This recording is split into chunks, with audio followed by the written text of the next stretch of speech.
All right, guys. Well, what do we have here? Well, this is a big tank. You go, oh, hit the corner there.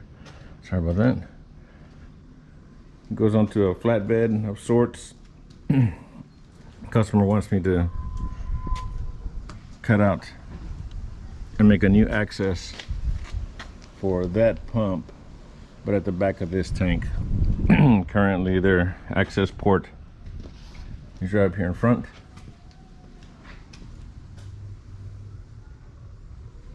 Right there.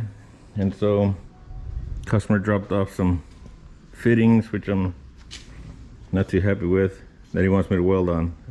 Trust me, I don't like this either, and we're not going to weld this on there.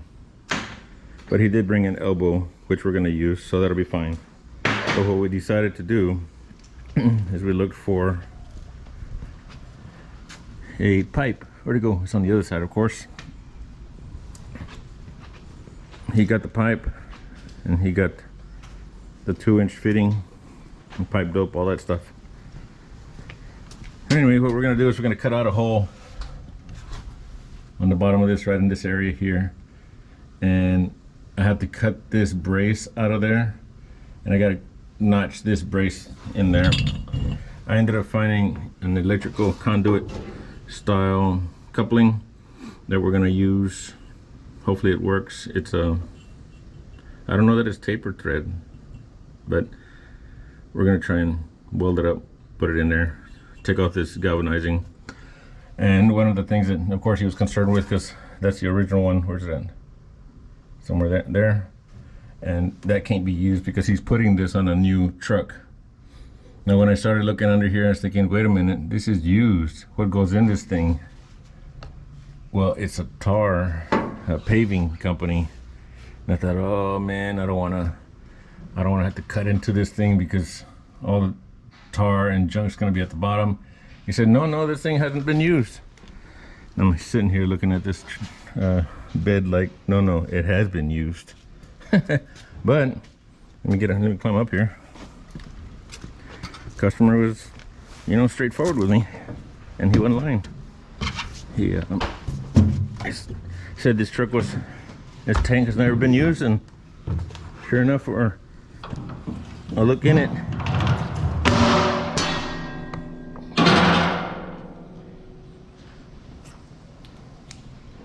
Brand new, hasn't been used.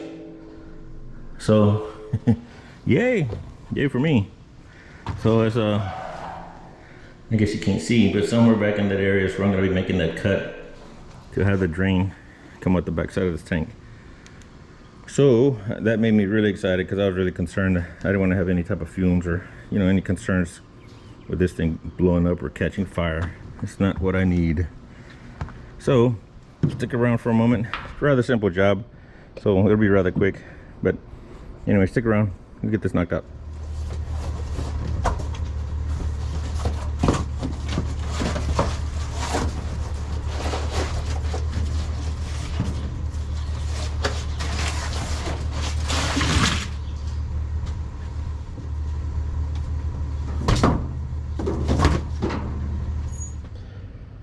Okay, so now that I'm under here looking at this piece, I'm glad this is a piece of channel. I'll be able to cut a saddle section out of this. And this one here, I think it really provides a lot of support for that area, but then again, the tank is welded to the frame itself, so that in itself is creating a structure. So that helps as well. So the customer said he wanted to go ahead and cut that section out, and I think I might just cut it right in here. It's gonna be a little challenging, of course, because I can't get to both sides of the tube, so that's gonna kind of stink. So I'll cut up, oops, where are you guys at? I'll cut a big opening in this area here with the light.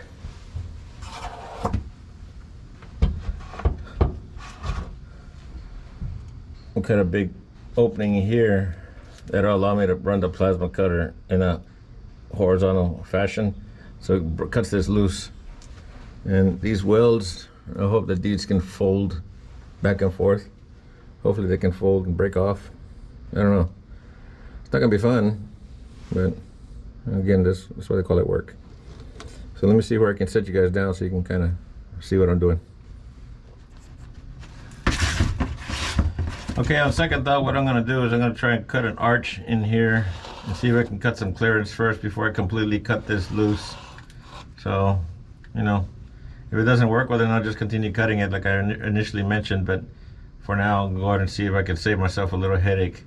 Will it be any easier? I don't know, so we'll have to see. Here you go.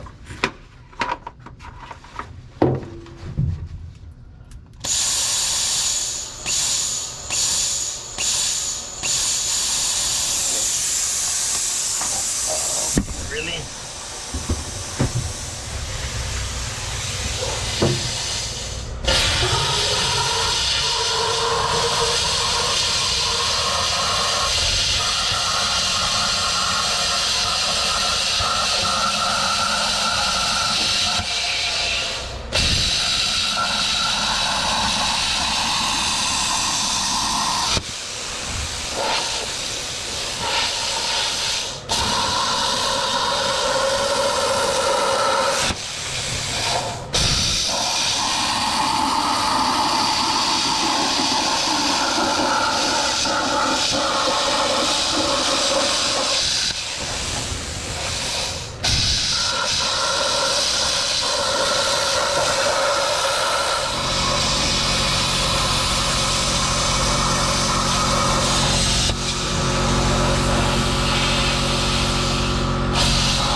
Well, I'm sorry guys, but that really stinks. I was trying to film it, but the camera got too hot and it shut off.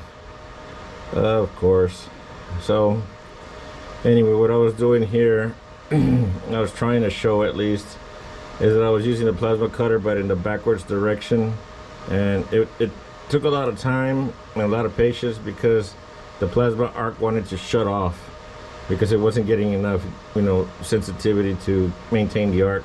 So I was just going backwards, and it was shooting the slag, of course, into the valley that I left behind, even though I was going in backwards direction. And what that allowed me to do is not to pierce this tank. So there's really no way of cleaning that up too terribly much, and I'm not going to clean it up too much. I'm just going to cut out that hole, and I'll be able to fit the MIG gun around it, I think. I hope I don't have to cut it some more, but if I do, I do. No big deal. But man, I wish I hadn't shut off on me. I thought it was going to be kind of cool for you guys. Same thing for a torch. If you have something that you are trying to cut only through the top layer, have a real strong or severe angle and the backwards direction, and it takes a lot of while because you got to preheat and then just use your oxygen jet to blow all your top layer molten puddle away into the valley, if that makes sense. So I've got this guy here. Oh yeah, it looks like I can reach around it with the MIG. So let me mark it out and I'll get that cut.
Okay, let me get the grinder.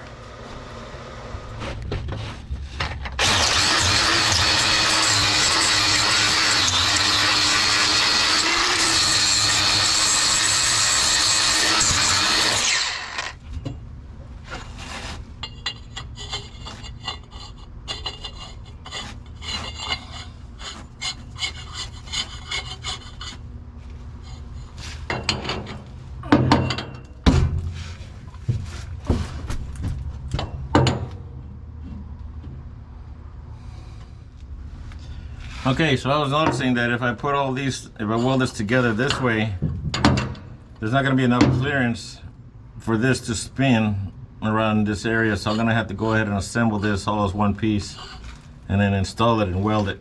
So let me go put that pipe dope on here and see about getting them together.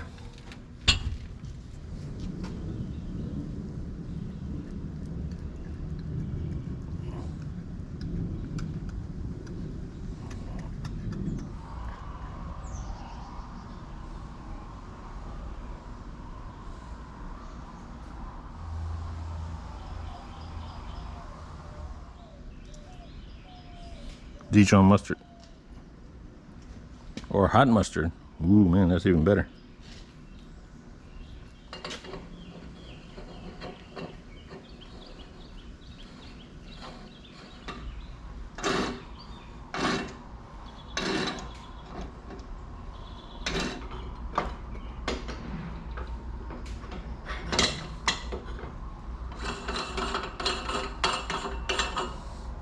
Hope it doesn't burn off when I'm welding it. Let's see.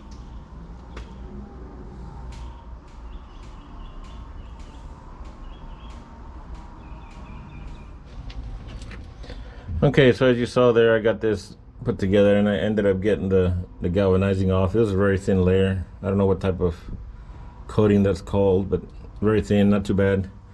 So now I'm gonna set this guy up here like this, kind of mark where it touches right there, and then cut this section. Oops, there you go. Cut this section to allow it to pass through there, up in there. And that way I can use this to weld it to. Customer wanted me to go ahead and weld it so there's not so much load on there, so that'll be good. I get it. It makes sense. So not quite sure exactly if I'll weld it fully or just put some tacks or something just to hold it in position, just to keep it from vibrating. So, you know, a good tack should hold it and it'll be fine, but we'll have to see when I get there. So let me go ahead and cut that opening, and that way we can go ahead and weld it up and finish this job.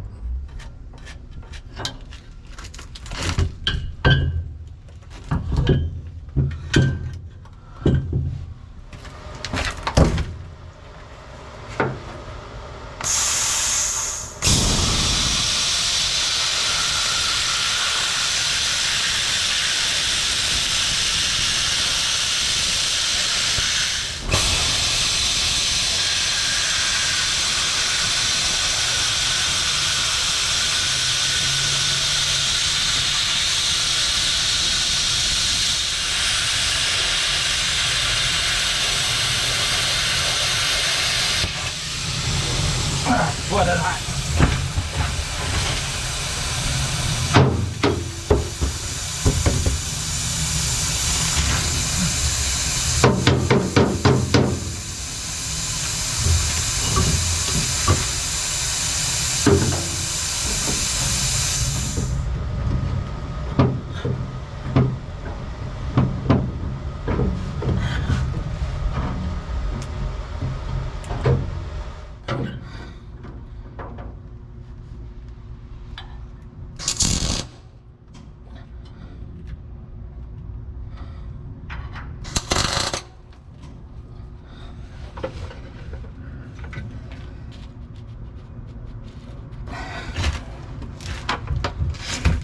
Okay, well, that looks like it.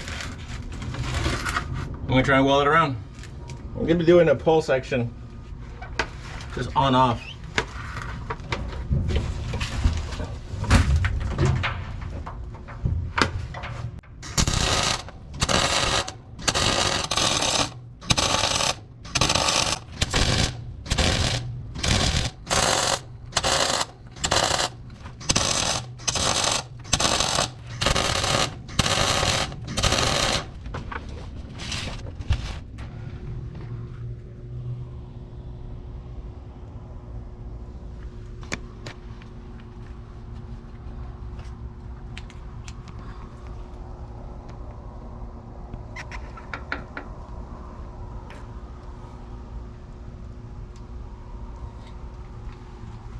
All right.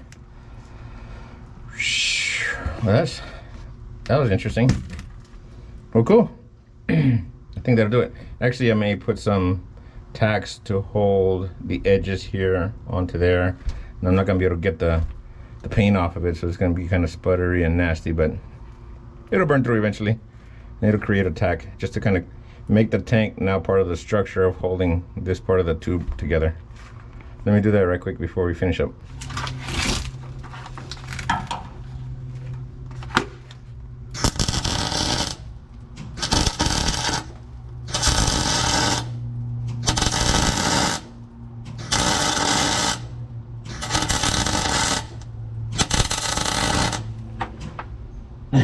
That's pretty bad.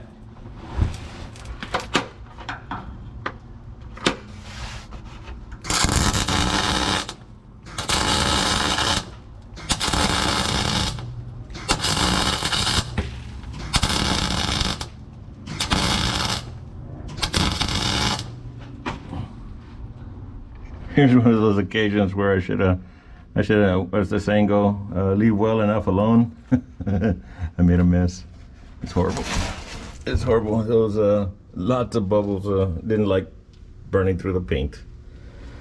And that is welded pretty good. Even though it's only welded on the one side, it's not going to spin. It's not going to unlock. You know, those that want to say I should weld the other side, you can say it, but I'm not gonna. So, you know, it's not going to go anywhere. So that's going to be fine. And this turned out. Where is it? This turned out pretty good, really surprisingly well. I set the machine up a little hotter than normal. Let me see if I can see the settings. I forget the settings. But hot, a little bit hot for 035. I switched to 035 wire this time, just solid wire. So a little bit hot, that way I can ensure that each pulse was burning in there very well. And as you saw in that last clip, that top edge of this, you know, 12 to 1 o'clock range was still nice and warm and kind of glowing, so I know it got good penetration. So it looks like it'll do it for me. And you know, it is what it is. Some of these jobs, although simple, they still provide their own challenges and kind of are tough on their own. So I was really surprised how challenging this was. Really surprising, especially for what I thought was going to be such a simple project. But either way, customer should be happy. I didn't remove all of it, and it's got some stitch welds there that help continue or hold that same strength. So these little bits here kind of help it, sort of, kind of, maybe, who knows. If it does, fantastic. If not, not so bad. But anyway, it's done. And you know, I hope you learned something, at least the part of cutting that double plated area off. You know, put the torch in the backwards direction. Well, anyway, thanks again for the follow, and we'll catch you guys on the next one, and thanks for your support. See ya.